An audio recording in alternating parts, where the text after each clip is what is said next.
Hey guys, I'm Dr. Matt Geller. I'm here with new grad Optometry and Covalent Careers. Dr. Scott Jens, the founder and CEO of Rev360, revolutionary HR product that lots of docs know. Thanks for joining us. My pleasure. It's really a wonderful experience. Thanks so much for this. At the core of everything you guys are doing, you're built around product, really. The product in which you guys have developed, and now it's a series of products and series of services that are products, and there's a bunch of ways to define it, but ultimately your product is what speaks for you. No amount of great sales or marketing or tactics or whatever, and this is for any company, can hide a poor product. What is the product for the average eye care practice? I think they think of it as, well, maybe it's just an eye exam, but when we really distill it down, I mean, what are they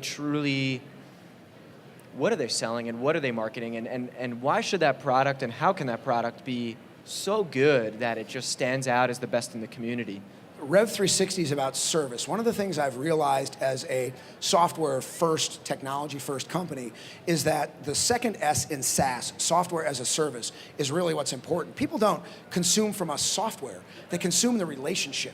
It's our customer support team. On the way in, it's the sales team. It's the software development team building the new things that somebody needs. So we've focused on the word service as opposed to product. Even the add-on technology modules, like our new text message and email communication system called Rev Connect, I consider that a service.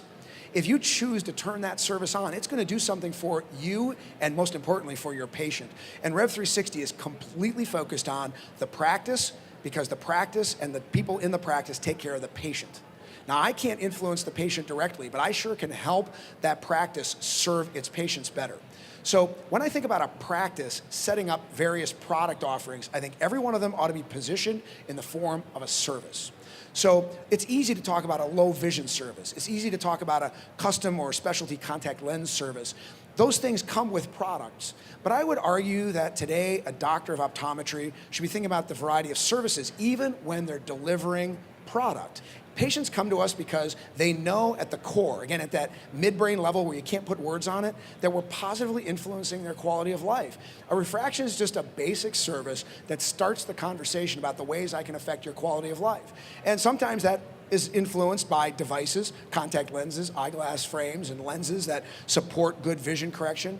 But I think that you can translate, as a listener to this, from the Rev360 mindset of be service first, that as an eye care professional running a business, be service first, tie products into services, and you'll always find success.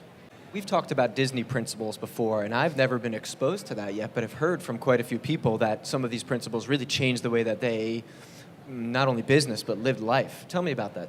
I have been a big studier of the Walt Disney philosophy. I really have a strong belief in his principle that is expressed in a book called The Disney Way, in these 4 words: dream, believe, dare, and do. First, you have to have the guts to think about dreaming about things that nobody else has done before. You have to get to the point where they go from dreams to beliefs, where you put them on paper and say, I believe that I can do this.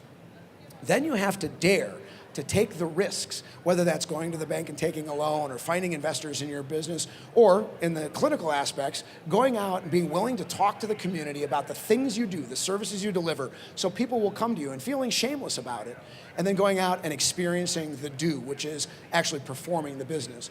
Dream, believe, dare, do is how we built Revolution HR and how we've transcended to Rev360. And I'm just such a believer in what he did, because there's a video artifact of Walt Disney talking about how he was an entertainment person. He was a cartoonist. He lost his first character on a patent. I don't know if you know that Mickey Mouse was preceded by a character called Oswald the Lucky Rabbit. Oswald looked just like Mickey Mouse, but it had pointy ears. Oh, wow. And he lost that in a patent battle with a group that he was cartooning for, and he transformed in 1928 to this little lovable character called Mickey Mouse that he put round ears on. Talk about a failure. And it was a huge failure. Yep. And so Steamboat Willie, the first cartoon that shows Mickey Mouse whistling behind the wheel of a steamship, was his first foray into this success. And then he took the guts to actually draw a full-length animated picture. And Snow White and the Seven Dwarfs was just a play off of a book he had studied, and said, this could be an animated long-length feature film. And he won an Oscar for it, right? So then he got to the point of saying, I take my daughters to this little carousel park.